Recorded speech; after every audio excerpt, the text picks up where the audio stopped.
Kasus pembunuhan yang terjadi di rumah asrama polisi pada tahun 2016 yang menyebabkan 2 orang anak kandung dibunuh oleh ayahnya sendiri dan sang istri hampir nyaris tidak bisa melarikan diri.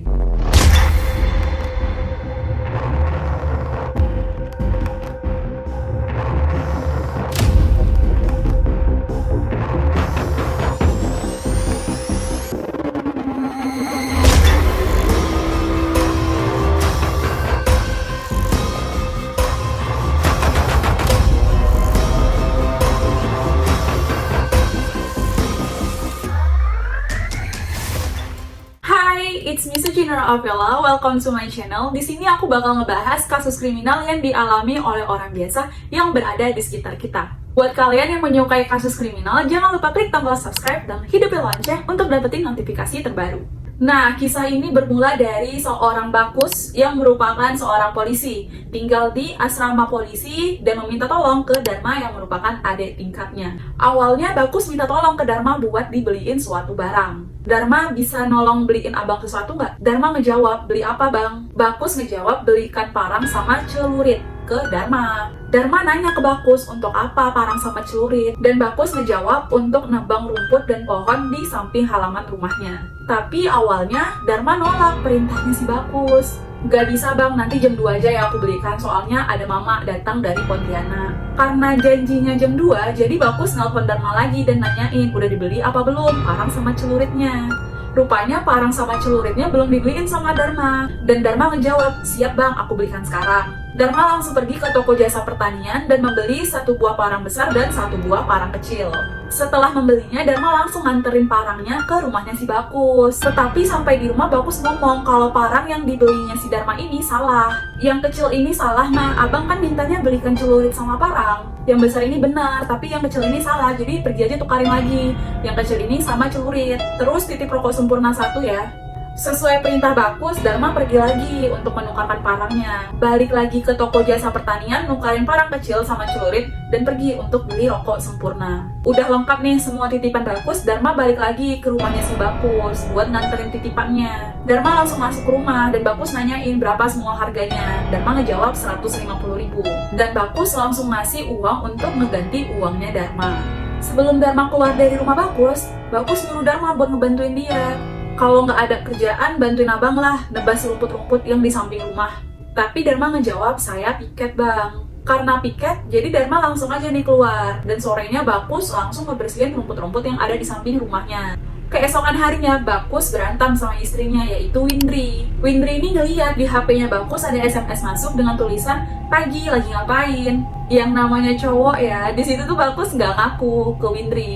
Bakus ngomongnya kalau dia nggak kenal sama perempuan yang ngirim pesan. Setelah cekcok dengan Windri, keesokan harinya Bakus pergi untuk ngumpulin daun-daun kering dan kayu hasil tebangan di belakang rumahnya untuk persiapan pembakaran mayat.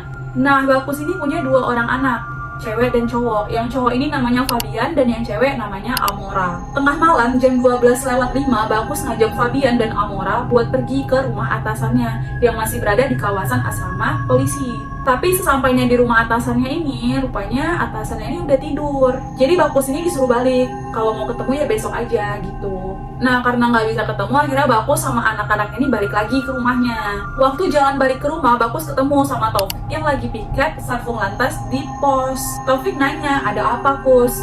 Bakus ngejawab, nggak ada bang. Nah, sampainya di rumah, Fabian dan Amora ini langsung bersih-bersih, langsung pergi mandi.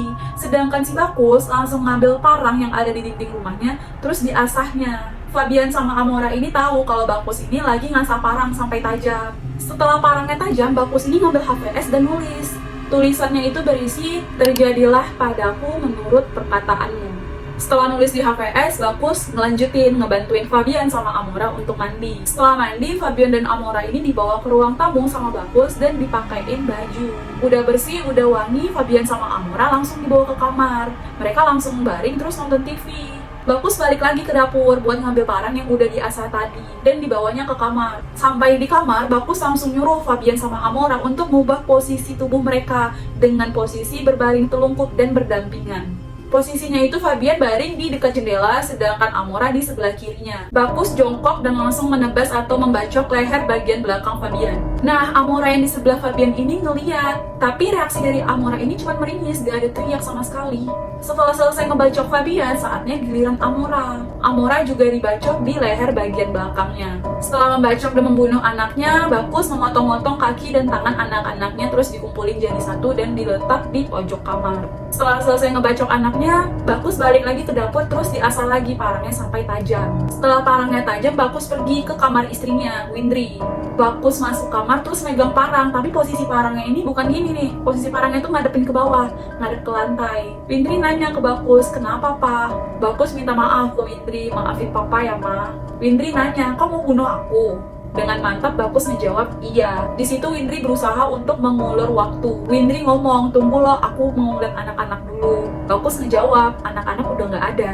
Windri heran dong, maksudnya anak-anak gak ada itu apa? Bakus ngejawab ini darahnya sambil nunjukin jaket sweater abu-abu yang penuh bercakan darah anak-anaknya. Windri langsung berusaha untuk merebut parangnya Bakus, bawa sini parangnya. Tapi di situ Bakus langsung nolak, jangan. Karena Bakus nolak untuk ngasih parangnya ke Windri, Windri ngomong kalau emang gak mau ngasih parangnya, masukin parangnya ke kamar. Bakus langsung melempar parangnya ke dalam kamar, tapi di situ posisinya Windri nggak tahu ke arah mana parangnya dilempar sama Bakus. Windri langsung nutup pintu kamar dan jalan ke kamar anak-anaknya. Sampai di depan pintu kamar yang emang posisinya tuh udah terbuka, Windri ngeliat Fabian dan Amora yang posisinya tengkurap dan sudah bersimbah darah.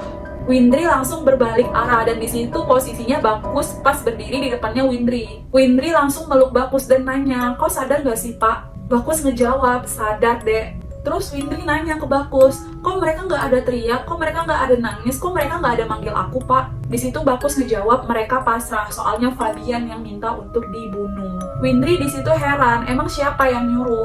Dan yang nggak disangka-sangka jawaban Bakus ini, Tuhan Yesus yang nyuruh dia nih buat ngebunuh Fabian sama Amora. Karena selanjutnya Windri yang bakalan dibunuh, Bakus nyuruh Windri buat mandi dulu sebelum dibunuh. Mandilah deh bersih-bersih atau mau dimandikan biar suci. Windri ngejawab, aku mau mandi sendiri.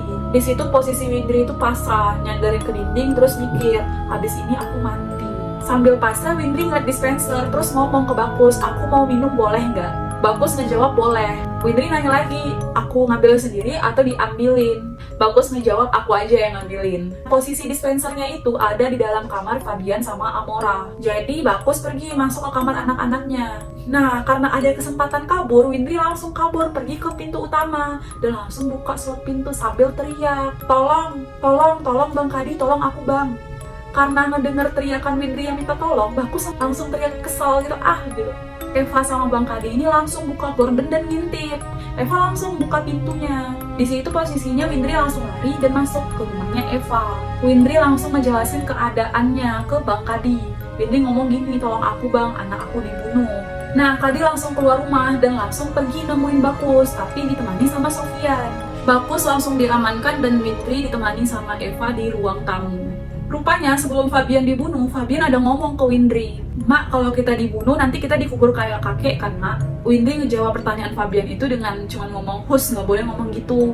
Nah, setelah Fabian ngomong kayak gitu, rupanya Amora juga pernah ngomong ke Windri. Amora ngomongnya gini nih, Mak, Mama mau dibunuh. Terus Windri nanya, siapa yang mau bunuh Mama? Amora ngejawab, Papa lah. Tapi di situ posisinya Windri nanggepin omongannya Fabian sama Amora itu cuma angin lalu. Menurut keterangannya Bakus di pengadilan, Fabian sama Amora dibunuh untuk dibersihkan. Setelah Fabian sama Amora ini dibersihkan, barulah gilirannya Windri. Bakus mau ngebersihin istri dan anak-anaknya ini dengan cara dibakar di atas tumpukan kayu yang udah disiapin sebelumnya. Rencananya Bakus ini, kalau Windri, Fabian sama Amora itu udah terbakar, Bakus baru bunuh diri sendiri, dan disitu pasti Bakus juga bakalan ikut kebakar. Hasil observasi dari tim psikologi Mabes Polri menyatakan Bakus mengidap penyakit skizofrenia kronis. Tapi perlu kita tahu, kalau seseorang itu mengidap penyakit skizofrenia atau penyakit mental yang parah, yang sering menyebabkan halusinasi dan paranoid yang parah, tetapi sebagian besar penderita penyakit ini tidak akan melakukan kekerasan atau menjadi berbahaya. Pada kasus ini ada kemungkinan penyakit mental menjadi faktornya. Patologi atau disebut sebagai pemusnah keluarga. Orang tua biasanya ayah yang membunuh seluruh keluarganya termasuk dirinya sendiri. Para ahli dalam perilaku kriminal mengatakan kalau pemusnah keluarga biasanya termotivasi melakukannya karena untuk menyelamatkan keluarganya dari tragedi baik secara nyata maupun hanya imajiner. Pelaku pembunuh keluarga spontan. Jenis ini sering percaya untuk menyelamatkan keluarganya dari penghinaan, stres, ataupun dirinya sendiri yang berasal dari masa lalu dan berada di titik terendahnya. Tindakan ini disebut fasilidasionomik ataupun pembunuhan keluarga spontan secara acak. Pada 1 Desember 2016, putusan pengadilan Sintang menyatakan terdakwa Petrus Bakus secara sah dan meyakinkan bersalah telah melakukan tindak pidana pembunuhan. Akan tetapi, perbuatannya tersebut tidak dapat dimintakan pertanggungjawaban. Karena di dalam hukum ada yang dinamakan dengan alasan pemaaf, yang dimana termuat di dalam pasal 44 ayat 1 KUHP. Bakus terlepas dari segala tuntutan hukum dan menjalani perawatan di rumah sakit jiwa selama 1 tahun. Jangan lupa komentar di video ini karena aku bakalan nunggu requestan kalian untuk kasus apa lagi yang bakalan seru dibahas di next video selanjutnya. Jangan lupa subscribe karena aku gak sabar bakalan ketemu kalian lagi. Bye-bye!